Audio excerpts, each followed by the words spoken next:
89 മാർക്കുമായി വട്ടിയൂർക്കാവിന്റെ bro. Rank എത്രയാണെന്നറിയാമോ? ഞെട്ടും വീണ്ടും ഒരു കാര്യം പ്രേക്ഷകരോട് ആദ്യമേ പറയണം, ഈ മാർക്ക് ഇട്ടത് ഈ വിവാദങ്ങൾ ഉണ്ടാവുന്നതിന് മുമ്പാണ്. 28-ാം തീയതി അല്ല ഈ കാര്യത്തിനകത്ത് 6 മോശമല്ലാത്ത റാങ്കാണ്. എന്തൊക്കെ വിവാദങ്ങളായിരുന്നു അല്ലേ?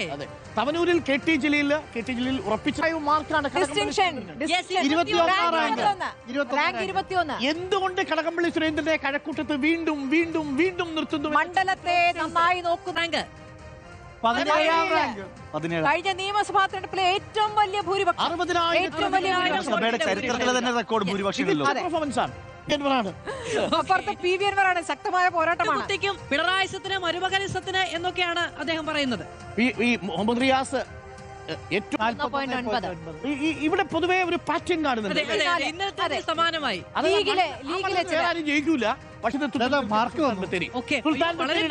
വളരെ കുറവാണ്. അപ്പോൾ NM വിജയന്റെ മരണം എന്ന വിഷയം അല്ലെ അവിടെ 114 വാർത്ത സൃഷ്ടിക്കുന്നത്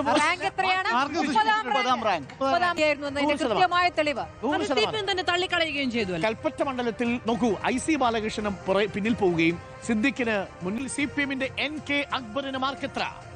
അദ്ദേഹത്തിന്റെ റാങ്കും മാർക്കും 72.1 മാർക്ക്. എം വിൻസെന്റ് എത്ര മാർക്ക്? 41 മാർക്ക് മാത്രം. 41 മാർക്കാണ്. എന്ത് സംഭവിച്ചു? 105-ാം റാങ്കും പ്രതിപക്ഷ നേതാവിന്റെ എതിരാളിയാണ്. 77.4 പെർഫോമൻസ് ആണല്ലോ. അതെ, 34-ാം റാങ്ക് 76.8.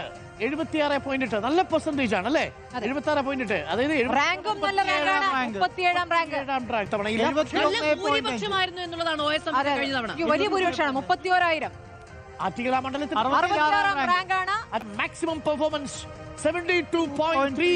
നല്ല പ്രകടനം. മോശമല്ല. അതെ, കൊച്ചിയെ സംബന്ധിച്ച് കൊച്ചിയിലാണ് എന്നും കൂടെ ഓർക്കണം. 59-ാം റാങ്ക് ഡിസ്റ്റിങ്ഷൻ പ്രതിഭയ്ക്ക് MLA എന്ന നിലയിൽ ഡിസ്റ്റിങ്ഷൻ മാർക്ക്. 22-ാം റാങ്ക്. ആ റാങ്കിനൊക്കെ കുറച്ചൊരു മാറ്റം. K. Ansalan CPIM MLA 71.8. Rank എത്രയാണ്? 64. 28.5 റാങ്ക് 115. അവിടെ 40.1 നല്ല കുറവുണ്ടല്ലോ. എന്ത് പറ്റി? മാർക്കിൽ റാങ്കും 106-ലേക്ക് എത്തിയിരിക്കുന്നു. പുനലൂർ മത്സരിക്കുന്നത് നല്ല മാർക്ക്, നല്ല മാർക്കാണ്, മികച്ച മാർക്കാണ്, ഡീസന്റ് മാർക്ക്. 62